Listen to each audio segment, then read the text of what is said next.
Milikihli, hawu sanibonani wey'ngane zakwethu, ngibingelela nje kusebusuku nje na.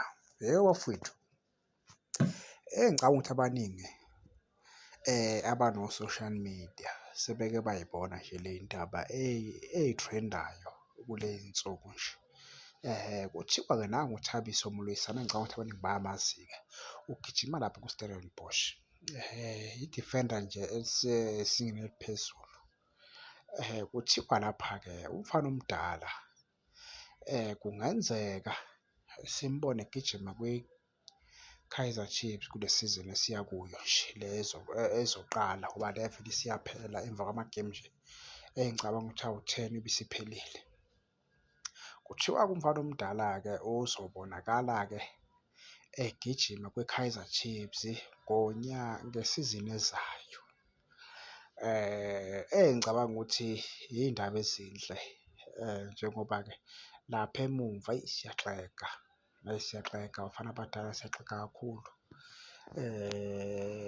Siyaxega kakhulu njengoba uMsimango engekho fithi and engekho fithi nje since walimala uMsimango akasasiniki leya nto leyo ebengabe usinika yona. So nje out uMjida. Sibuye kuDorkley ngoba nazi kuDorkley kade alimala uMjida, angisazi ukuthi walimala ngalephi ilanga, zazingakhi elimala angisakhumbuli.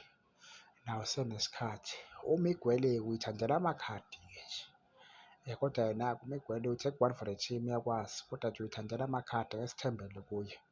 Ukwinika-ke u-on and off, u-on and off.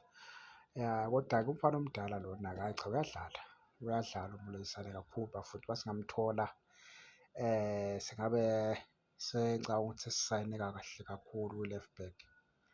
Siyobe sesisayine kahle kakhulu impela, yabo.